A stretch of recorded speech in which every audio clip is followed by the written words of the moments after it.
Prepare your ears, humans. Happy, Sad, Confused begins now. I'm Josh Horowitz, and today on Happy, Sad, Confused, we're wrapping up the Telluride Film Festival with a conversation with the Bikeriders director, Jeff Nichols, talking all things Austin Butler, Jodie Comer, and more. Hey guys, I'm Josh Horowitz, and welcome to another edition of Happy, Sad, Confused. Well, as you can see, if you're watching this on YouTube, I am in Colorado. I am outside enjoying this idyllic atmosphere as the Telluride Film Festival comes to a close. Apologies for some nature noises, some air conditioning noises, but this is, we're in the elements, we're in the wild. So wanted to give you guys a flavor of what it's like to be at Telluride. Coming up later in this episode, the feature conversation is with a director that I absolutely love. This is Jeff Nichols, who has never been on the podcast, and he's done so many great things that I hugely respect.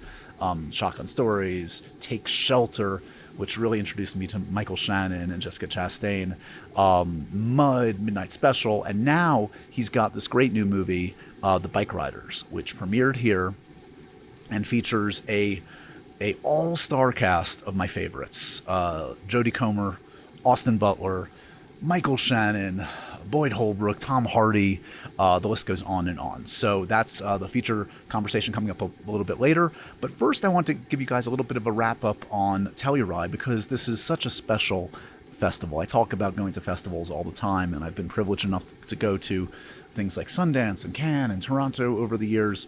And this is my second Telluride, and hopefully the second of many, because there's nothing like it. For those that don't know, Telluride is a smaller festival, way smaller than the other festivals, but the quality of films is unparalleled. I've seen 10 movies here, and I can say, honestly, they're all good. Some of them are great. They're all good, though. I recommend all of them in different capacities for different reasons.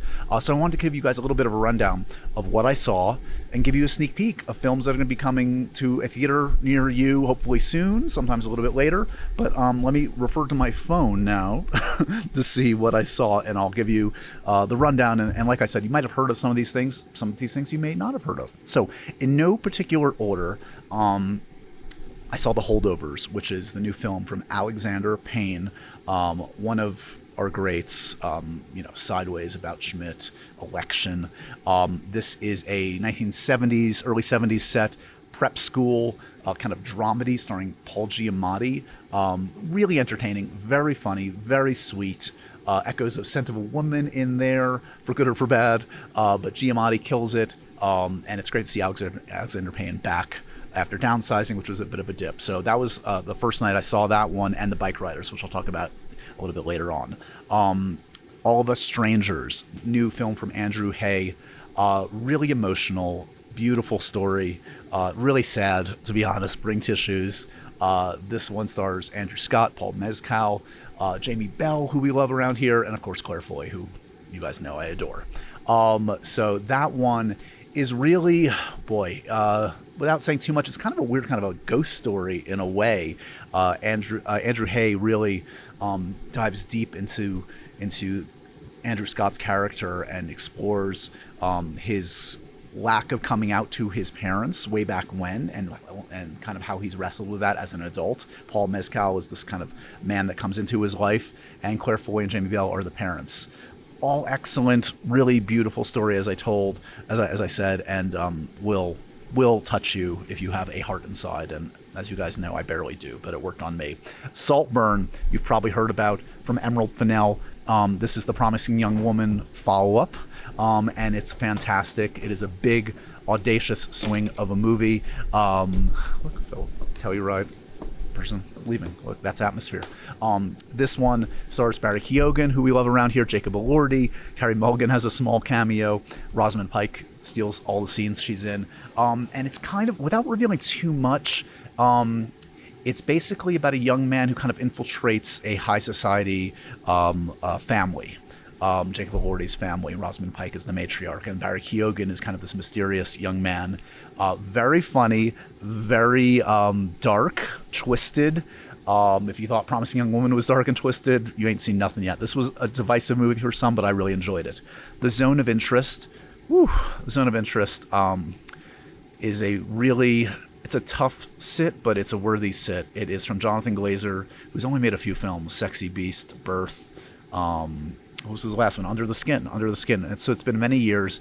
This is a Holocaust movie in a sense, but it's unlike any you've ever seen.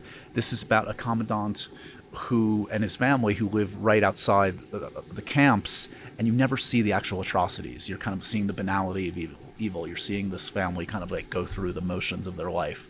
Very powerful, shot in a very unique, austere way. It will stick with you. Fallen Leaves, kind of a slice of life, sweet Finnish movie that played very well at Cannes. That was my last film here.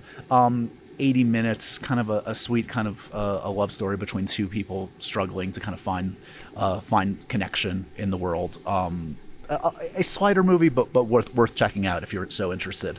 The Royal Hotel. I saw this is from Kitty Green, who directed The Assistant with Julia Garner. This reteams her with Julia. This is really entertaining, good movie. I mean, a tense, tough movie, but 90 minutes set in the Australian outback.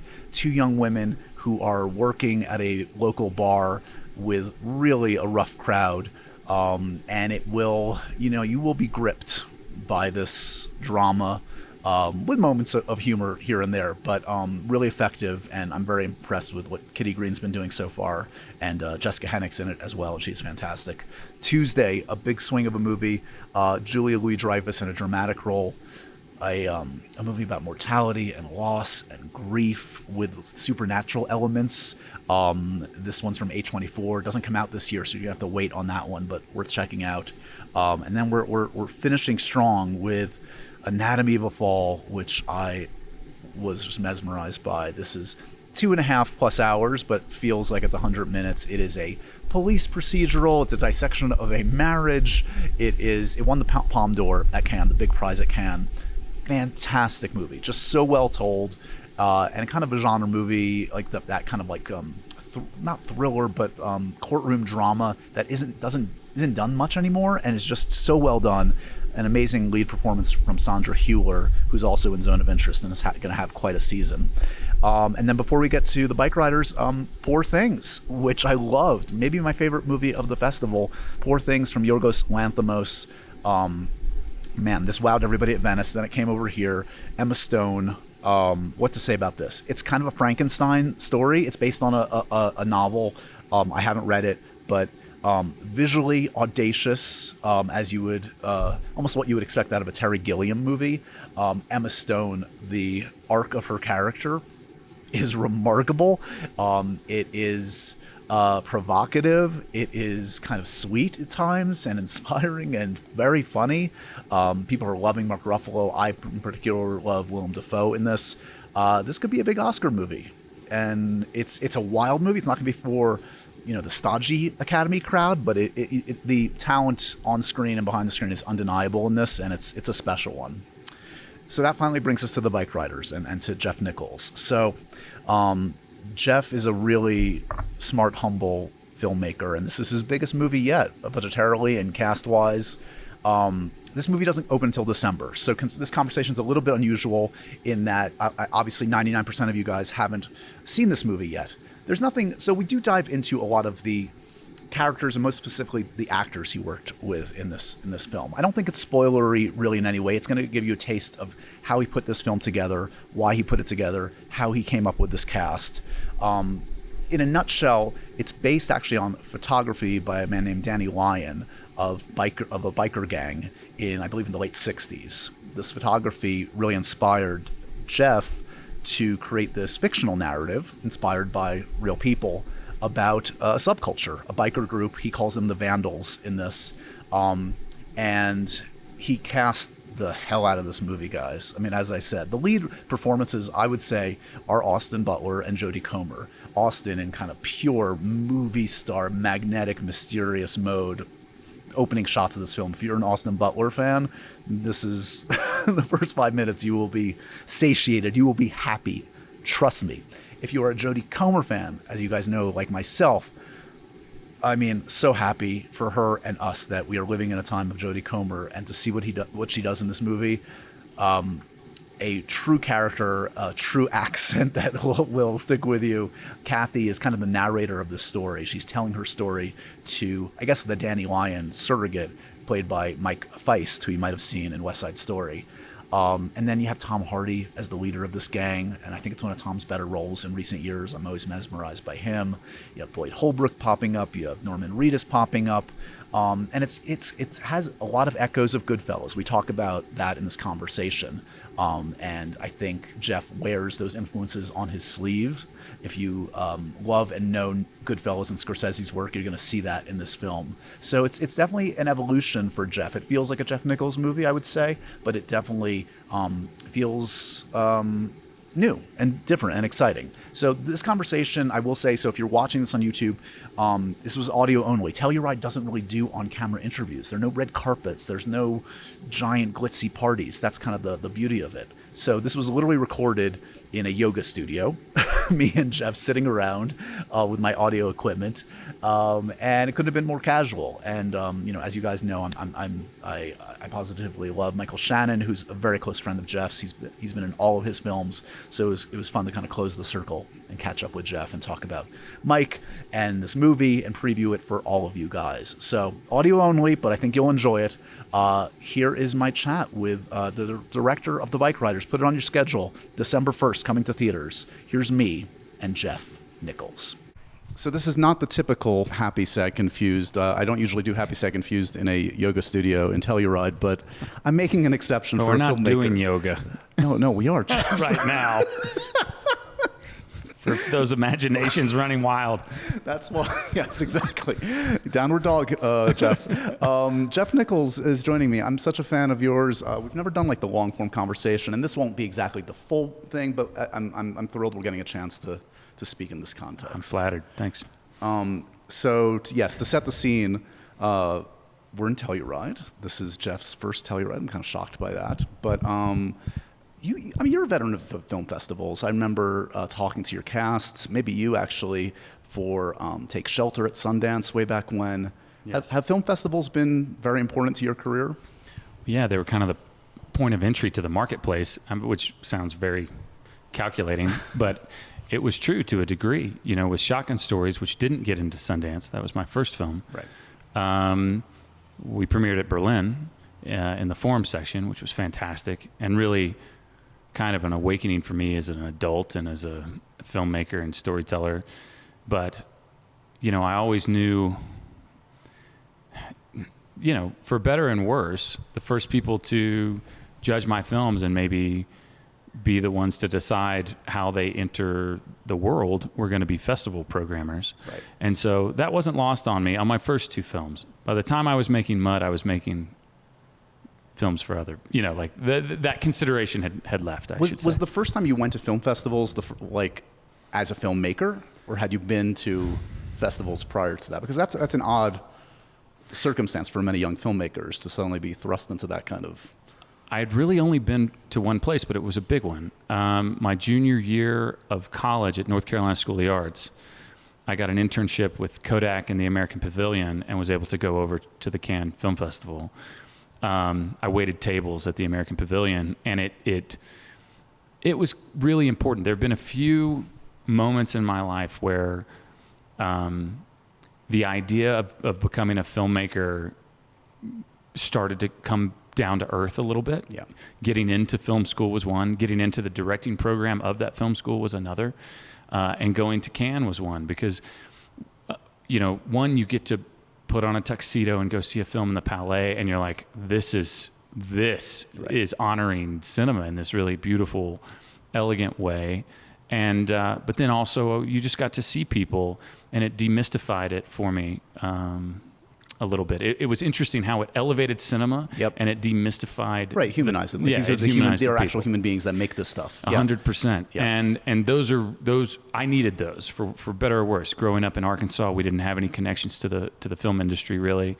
A movie called Sling Blade got made there. Yep. and that was important, but I wasn't involved in it in any way. And so, these kind of milestones were important. And really, though, just like the most expensive film set I had ever been on was was mud, the day that I showed up. And my AD, Cass Donovan, came up to me with my per diem, and I remember asking, "Do you need receipts back for this?" And she just looked at me like, Bless your heart. Well, I would venture to say the markers keep coming no matter how far you go into a career, because I feel like Bikeriders is another one. Yeah. I think it's the biggest budget you've worked with on a film, and it's by far. Right? Yeah, I was surprised to see that Midnight Special was not actually. Midnight Special had been the biggest, but this is like double that, I think. Not quite, but close. We wanted it to be closer to the Midnight Special budget, but through lots of different things, it kind of kept creeping up. And luckily, New Regency, our studio, stuck with us, because they could have just at some point been like, right. Well, I would imagine as they started to see this come together and see the script, and then to see, I mean, we could just talk about this cast, and I do want to talk about this cast, because it must have felt insane to be on set. You've worked with amazing casts over your career, but to look around, lucky to see who you've assembled, some familiar faces, many new faces to you. Was that always the intention, just to you obviously always want to cast the shit out of a movie, no kidding, but what was the intent? What was kind of the mission statement of how you wanted to cast But this? also, there've been a lot of these movies lately, and it can sometimes backfire on you, to have every role takes you out of it. Yeah, it does. Right? Yeah. And so honestly, that was kind of in the back of my head a little bit, but I've been very fortunate that actors seem to want to work with me, and so I get to communicate with them and figure it out. I'd been thinking about this movie for so long, and had been collecting these wonderful guys to work with. I was like, well, I'm making a motorcycle gang movie, I'll get to cast all you guys. And then it took so long to make a lot of the younger guys in the club, I had to go find new guys. Right. Was Mike ever going to do a different role in this one? No, Mike was always going to be Zipco, because I had heard this is the great my spirit animal, Michael Shannon. Michael Shannon, who's been in lives, all 6 of my films, luckily, and I'd heard some original audio recordings of this man Zipco, who was chronicled in the book of photography, and he sounded just like Mike. Because if you get the chance, Mike is a bit of a chameleon with his voice, but if you hear him speak in his Chicago accent, because he grew up there, partially, it sounded just like this guy. Right. And so that was kind of locked in for me. But I really wanted to work with Shea Whigham again, who I haven't had a chance to work with since Take Shelter. He was working on Mission Impossible, so inevitably things happen. But then, for some of the younger guys, I remember I'd met Boyd Holbrook, almost a decade earlier, when we were casting Midnight Special, and I talked to him about a role in that, and then he couldn't do it. He got another opportunity, and couldn't do that. But we'd kind of stayed in touch, and we knew of one another. And then he had this great rise in his career, but Boyd came back around. But then there are these faces that I didn't know, like Damon Harriman. He's amazing at it. He's fantastic. Yeah. Who I just fell in love with, and it's kind of like the right-hand man for Tom Hardy's character. Absolutely, and has the very interesting honor of playing Charles Manson twice. Yes. Which reflects none of his personality. He's the kindest human being. But then Bo Knapp, Carl Glusman, Emery Cohen, and then you've got Toby Wallace, who for lack of a better term kind of plays our villain. But my producing partner Brian Kavanaugh Jones was like, "You got to watch this movie, Baby Teeth. Have you seen Baby Teeth?" I haven't seen it actually. Man, okay, now I'm gonna go back. Okay, go watch it tonight. Okay, it's an Australian film with Ben Mendelsohn in it. It brought me to tears. Really? And Toby is magnetic in it. He's magnetic, and so I saw it. We sought him out. That character, when I was watching him, are you a De Palma fan? Carlito's Way had a little bit of that kind of. Oh, 100%. Benny Blanco kind of Benny out of Blanco's nowhere. coming back for you. Right? Yeah, don't insult Benny Blanco. That's the wrong one. Benny Blanco from the Bronx. Yeah, man. yeah. 100%. But he's got something very interesting. I think Toby's going to have an amazing career. Yeah. And I'm excited to be a part of it. It's time to talk about one of our favorite recurring sponsors on Happy, Sad, Confused. It's NordVPN, the fastest VPN on the market. You can enjoy blazing speeds and unlimited bandwidth. You can browse, you can stream, and you can download worry-free with NordVPN. That's why I use it, and I recommend you guys use it. Plus, they are very conscious of privacy. They don't track or share what you do online. Your traffic is always protected with a robust encryption. You can turn on the kill switch to make sure your data is never ever exposed. Plus, they are there for you 24/7, customer support whenever you need it, a 30-day money-back guarantee for every user, dedicated apps for all major platforms, one account protects up to 6 devices. It has so much to offer. A password manager. Let NordPass be your everyday companion. It'll keep your passwords close at hand, even when you're offline. That's important to me, making your digital life safer and simpler. They've got a data breach scanner. You can get alerted before the damage is done. It's all there for you with NordVPN. So go to nordvpn.com/happysad. It's risk-free with Nord's 30-day money-back guarantee. Did you guys hear what I said? This is the fastest VPN on the market. There are no excuses. Go to nordvpn.com/happysad right now, risk-free. Get their 30-day money-back guarantee with NordVPN.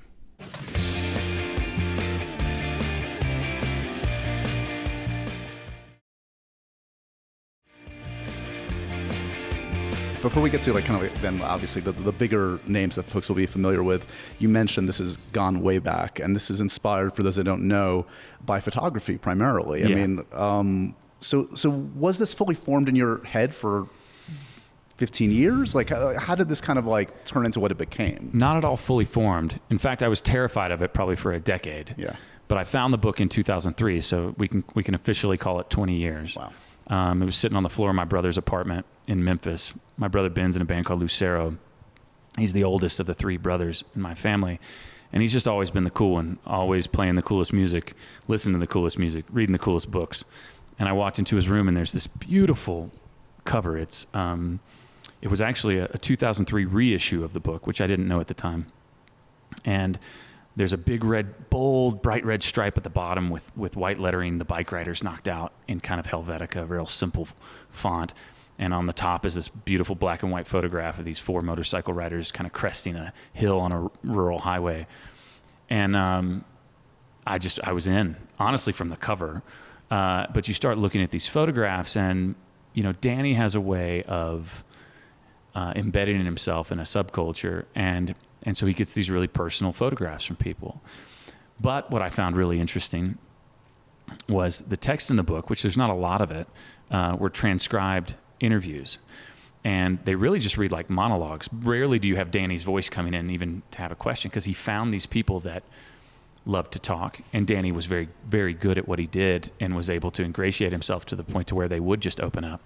And you have a woman like Kathy, who just off the page, she's compelling, I mean, she's both manic and insightful and dangerous, and sometimes you can't believe she's saying what she's saying, and but it's all honest. Right. And when you combine those words with the photos, it's like this complete picture of a subculture. Right. One of the most honest portrayals of kind of working class people that I'd ever encountered. And that's what got me. And it does feel, I mean, I'm sure you've heard people mention this. I don't know if it came up in the crafting of the story or production, but Goodfellas has been cited, and it kind of, and I can see it, because it's like, it's a seductive subculture kind of world, a dangerous world that you are drawn into right from the get-go in the audience. And you kind of have this really fascinating vantage point through Kathy, primarily, kind of our narrator. But yeah, you have this kind of, I can see from a filmmaking standpoint, like, yes, you have this amazing, the visuals of this gang, it's manna from heaven to kind of like, have 25 motorcycles and outfit these guys up to wazoo. But then you have these really interesting themes about, and I heard you talk about this a little the other day, like, it's a really movie about finding your place. Like, we're all looking for like a group to feel like you belong, to find your 100%. Identity. And did that resonate with you from the start as like that's kind of like the key theme you're playing with here? Yeah. Well, let me split this in two, and I'm going to go back to Scorsese for a second and Goodfellas, because it's in my DNA. My junior year of college, my roommate had a DVD player, but we only had 2 DVDs. One was Fletch, which stands as one of my favorite films of all time, and the other was Goodfellas. So you were either in a Fletch mood or a Goodfellas mood. Yeah. And I've just always marveled at the structure of that film. Because if anyone were to ask, like, what's the plot of Goodfellas? You know, you'd be like, some guys that, Right. you know, pulled off the Lufthansa heist. Right. And that would in no way Right. tell you what that movie's about. Right.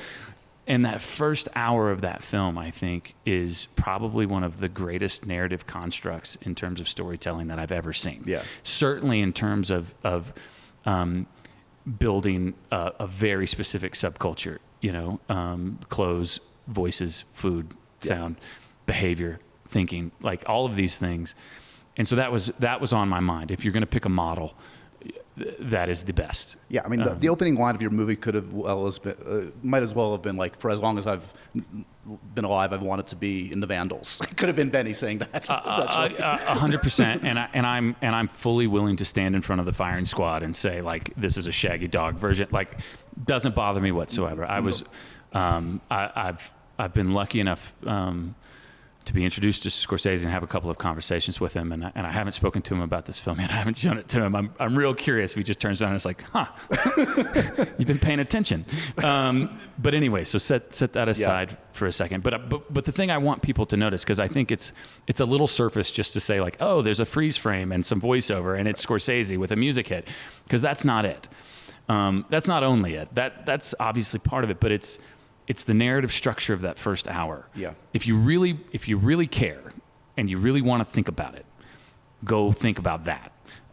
Because that's where I broke my back trying to craft a narrative that was both conventional and unconventional. Yeah. That could flow easily from scene to scene. You watch that first hour of Goodfellas and it just flies by. Right. Like there's no break. Yeah. But also there's no real plot. You're just, you know. Well, you're being seduced into that world. Like 100%. And that's what Kathy's happening too, yeah. It's very important to us. Yeah.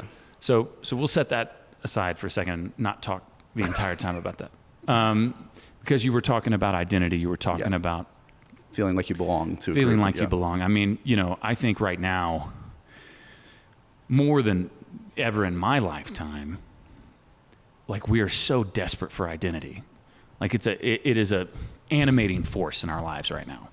And, you know, it feels more important to people, whether it's through sex, race, religion, heritage. You know, we're trying to dig deep, partly because we're getting further and further disconnected as a society. Everybody talks about that. I don't need to go into that. But because we are a social species, we gravitate toward groups. And in this search for identity, the group that we choose oftentimes, you know, is what grants us that identity. And the more unique the group is, the more unique the identity is. And that's the case here. This was this very seductive, dangerous group. And, you know, a lot of times by joining that group, that can be a very positive force in your life, or it can be a very negative one. Right. And the Bikeriders is a bit of both. Oh, totally. And when thinking about that and looking at kind of this cycle, I was struck by this thing that I think happens a lot in society, which is people don't feel like they belong in the mainstream, so they're pushed to the outside, or they move to the outside. And that's where the most interesting things are always created. But because they're so interesting, it then draws the attention of the mainstream.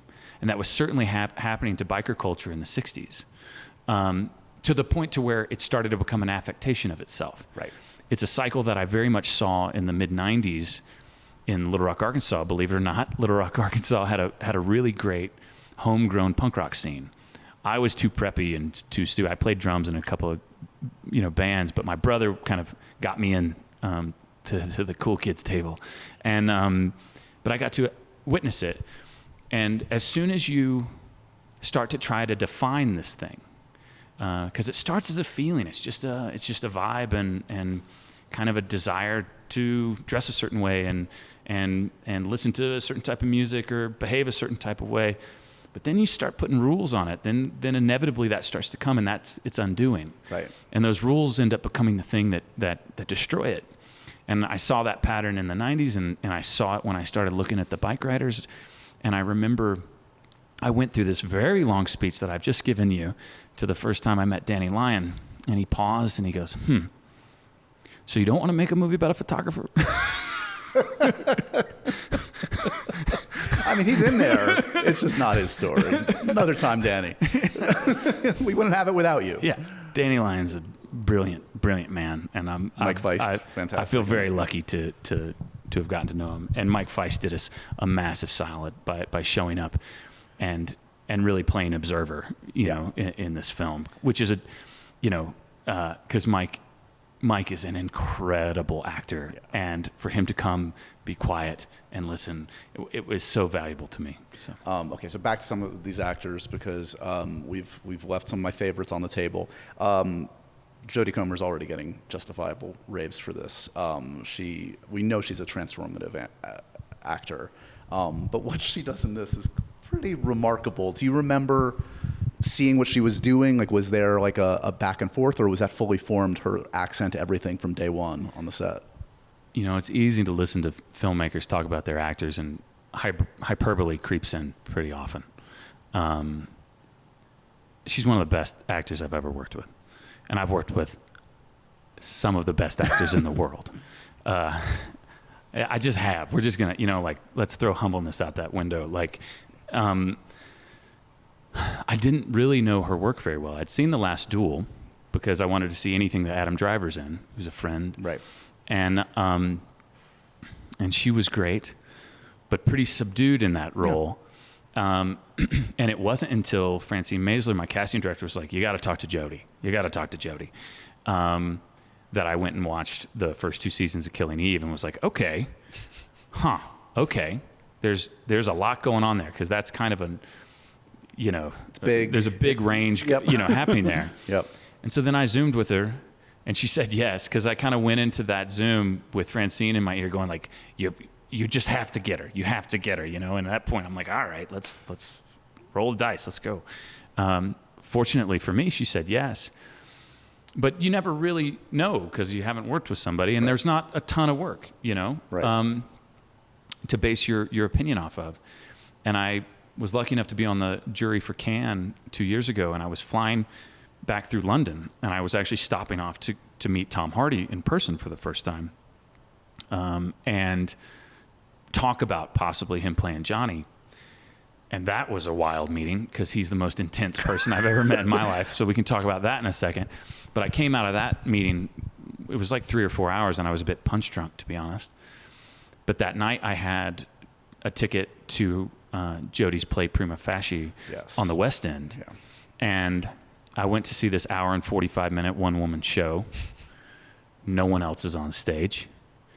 And I walked out of that theater and I was like, I'm the luckiest director in the world. And I felt from that moment on that I just had this, this ace up my sleeve. Yeah. And you're like, just wait till Jodie gets here. Just wait till Jodie gets here. And she's such a hard worker. We got all of the original audio recordings that Danny made.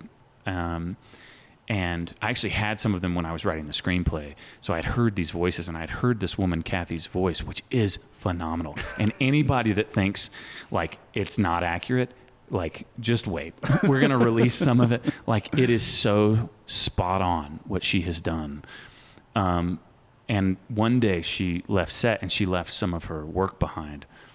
And I noticed, because she has so many lines in this film, she had phonetically broken down every word that she says.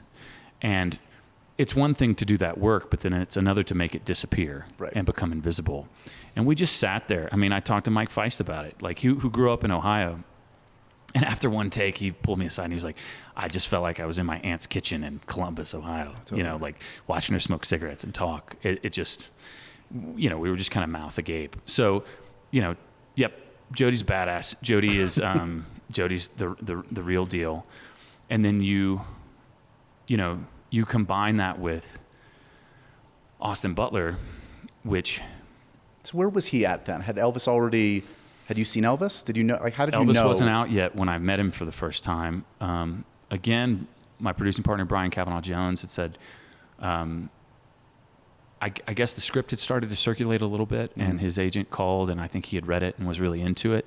And they were like, you got to meet Austin. And I will say I had a bit of a cheat sheet because the trailer for Elvis had come out. So I just saw these snippets enough to be like, oh, that guy's doing some work. Yeah. Like there's some stuff happening, you know, like when he's got the overweight makeup on and is like, you know, trembling on the floor and sweating.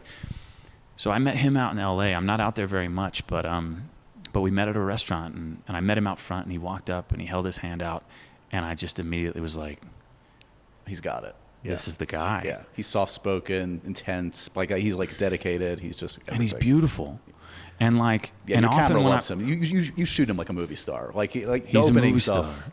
He's a movie star in the best sense. Yeah, and because sometimes I think people use that as almost as a slight. And this is no. This guy lights up the rooms that he's in, and I've been around a lot of famous people at this point.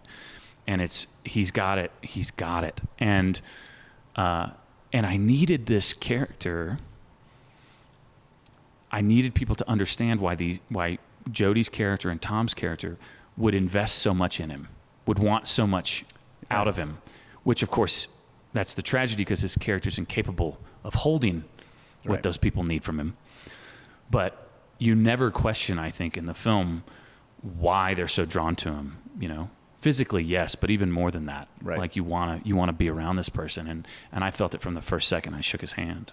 So most intimidating moment with Tom Hardy. I feel the same way from my end. Like this guy, you don't know what you're gonna get. He's just he's unique. There's no one like him. Well, the truth is, now with hindsight, like he's a sweetheart. Right.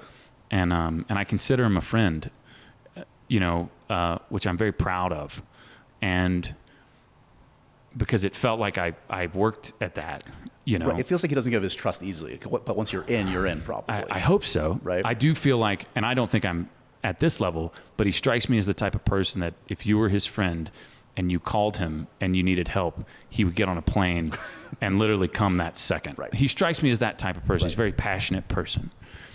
So I went to his home, and he was just so intense. He was just rapid fire, all of these questions. And I was jet lagged. I'd just gotten done with the Cannes Film Festival, and I was trying my best. And I got a few, you know, I felt like I held my own, and I made a few comments that landed with him, you know, some questions that he had. Because he was right. He was like, "Can I play Kathy?" Because Kathy's character is really fully realized on the page, and Johnny's character was a bit more amorphous. Like it was more like, honestly, the characters I typically write, where it's going to take someone to show up, right? Because I leave so much, you know, unspoken, very much on purpose. It's my style of writing and storytelling, and he was, I think, questioning it, especially because he's looking on the page and seeing Kathy, and he's like, I don't see Johnny quite as clearly. And I'm like, well, yeah, that's why I'm here talking to you. Right. And luckily I didn't embarrass myself in that meeting, but I swear it was like taking an AP exam or something. Like I just felt I had to be totally on my toes. He's very, very hyper intelligent, very intense. And then we start working together on set, you know, and it's funny. You have some actors that if you gave them extra takes all day, they would take them. You know, Tom, it's like 3 takes. You know, and because he kind of shows up and he's like, this is what I'm doing, but it was beautiful to watch. I mean, and it kind of goes back to the thing we were saying about Austin. There's just some people that when they're on camera, you can't take your eyes off of them. Right. And it's almost like there's a nearly imperceptible vibration coming out of Tom Hardy's skin. Like he literally vibrates. Yep. And so then when you cast him in a character that's holding all of that in, I mean, so much of this film is about the inability of men to enunciate themselves. His character specifically, there's a scene after one of his friends dies, and he's trying, you can tell, like he's struggling, he's drunk, and he's trying to get somewhere. And he just can't, like he can't close the loop, you know? And there's a conversation later that he has with Kathy, and it's very similar. And Jodie just gives this killer look where she kind of like smiles and nods her head like, because she keeps asking him, like, what do you need? And he can't she it's like she just realizes like you're not going to get there. Right. You're just not going to get. It's not in your DNA. Sir. Yeah. It's not going to get there. And who better for that than Tom, you know?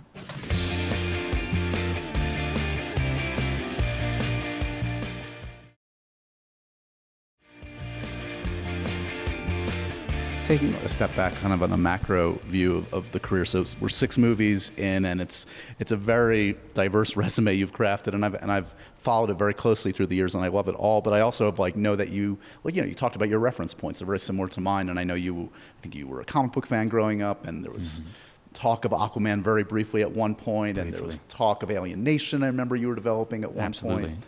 And I'm of a split mind. I'm like, let Jeff do his thing. I don't want him to do his original stuff. But I also, am intrigued because I know you're a fan and I know you got the chops. Like, what's your attitude right now about getting into, to reduce it to IP, to work in that realm? It really doesn't interest me that much. On the Alien Nation front, like that was a heartbreaker. That's one of the reasons it's taken me so long to make another film. I spent like 4 years on that. Yeah. And we were at the 1 yard line. I had it cast. We were ready to go. But the universe didn't want me to make that right then. And it's kind of interesting because that was an original story I'd crafted, and they wanted to put the Alien Nation title on really? it. And fortunately now that script without the title has gone over to Paramount. And is that the one that's being talked that you're still working on? Yeah, like after the strike, lifts, I can get back to work on it. And it's it's kind of amazing working on something for so long because I built this entire alien species and all these other things, and but it also takes place in Arkansas, and it actually feels like one of my films. Right. But it might cost a lot of money. Yeah. So it might be the worst experience of my life. I don't know, but I'd love to make that film. But it's just like all these things. Like everybody thinks the palette's so diverse, which is flattering, but they all feel like mine. No, of course, yeah. And I guess if you reduce it down to genre, if you're like, oh wait, this is and I love bouncing around genre. Right. I think genre is the capsule that the medicine goes in. Yeah. And it's why we enjoy movies, like not to get too heady about it, but I feel like over the last 5 years, we've devalued movies through streaming and other things, like the experience of having to wait for a film and really just wanting to go see a film, whether it's genre or not. But most of the time when we were growing up, we're about the same age, I assume, like those were genre films, and so I have a desire to make a film like that, and that's what that film could be. Do you have to start over with casting? Yeah, we'll probably start over with casting, but maybe not. We'll see. Mike's in it. Yeah, I was gonna say. Spoiler: Michael Shannon will be in the film until he finally gets smart and is like, get rid of this guy. But yeah, But I dabbled with. John Krasinski called me about maybe doing a Quiet Place prequel, which, luckily that didn't work. I just wasn't the right fit, And did you sense that in your bones as you were working on it? Are you still like a writer on that? Did you? Nah. Yeah, they took it over, and I'm sure they did something really special with it. Yeah. Because that Michael Sarnowski took it over, and that guy's I think a really great filmmaker. Pig. Yeah, fantastic. And so they'll do something great. Right. But yeah, like stuff like that wasn't the right fit. And the power that you have, the only power that you have as a filmmaker is your ability to sense those things and say, yeah, I'm just going to step back. Right. I'm going to step back from this. And hopefully the universe is watching out for you. Yeah, I just imagine the alternate reality when 8 years ago you stuck with Aquaman and Jeff Nichols is making Aquaman 3 now. I still have some scenes from that in my head that would have been good. Give me They one. would have been quite different from the film that was made. What was your pitch? What was your idea for Aquaman? Well, it wasn't ever feasible, but I liked the older Aquaman, like when he had a harpoon for a hand, like because he was a fallen king and his son had died. He was in mourning.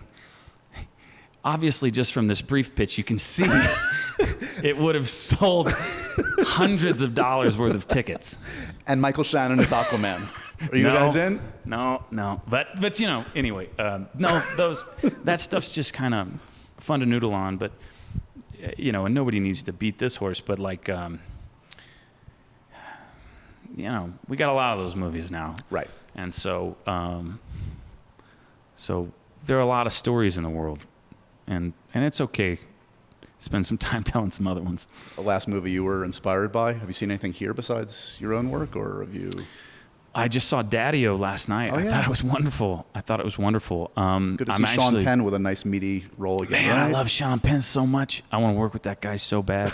I wanted him, in Bikeriders. It had crossed my mind, but we got engaged with Tom. Right. So I never even, had the opportunity because Tom kind of was first up for us in that role. But Indian Runner, Yep. At Close Range, these films were real formative for me, and the idea of working with Sean Penn, that's on the bucket list, But and so I loved watching him in that film. I'm doing a Q&A later. They asked me to host a Q&A for Anatomy of a Fall, so they sent me a link earlier in the week. I'm going to go back and see it properly in the theater today. That's pretty spellbinding, and I hope to see Wildcat tomorrow morning. Yep. Ethan's film about Flannery O'Connor. I'm just obsessed with Flannery O'Connor, and it's so funny. Every time Ethan Hawke makes something, I'm like, that's exactly what I'm interested in. Yeah, I could see you guys being I'm obsessed with kindred Paul spirits. Newman. Yep. I'm obsessed with Blaze Foley. Like, what else? What else am I interested in, Ethan? Tell me what's next. What exactly? So we'll see. I don't. It's a little frustrating because you don't do Q&As after every film. You just do intros. And since they cross program, I can't go see Poor Things tonight. Right. I really want to see Pablo Larraín's film. Pablo and I kind of became Conde, friends right, yeah. on the award circuit with Loving, and that film just looks Out there. haunting and magical. And that guy's so freaking talented and smart. Yeah. So, but you could throw a rock and hit a talented filmmaker in this town. Yeah, it's easy to be inspired in a place like Telluride, and I'm glad it gave us a chance to rendezvous in a weird yoga studio on Main Street. If you couldn't tell, I'm a longtime fan. I'm happy you were able to do the podcast. You've brought so many great films into the world. You've brought so many actors. You brought me Jessica Chastain and Mike back when I met them on Take Shelter. Keep doing what you're doing. We don't need you for Aquaman. We need you doing your own thing. Fair enough. And I'm glad we're giving everybody like a sneak peek at Bikeriders. This one is really special, and I hope you're feeling good. And I would imagine there's a exhale after a moment like this. There's a big exhale, but I'm pretty darn excited. I just want people to see it. I'm real proud of it. Yeah. And I had a feeling when I picked that book up, and I tried to make a movie that give people that feeling, and so that's what I'm hoping for. It's great stuff, man. Thanks again for this. All right, thanks, man. And so ends another edition of Happy, Sad, Confused. Remember to review, rate, and subscribe to this show on iTunes or wherever you get your podcasts. I'm a big podcast person. I'm Daisy Ridley, and I definitely wasn't pressured to do this by Josh.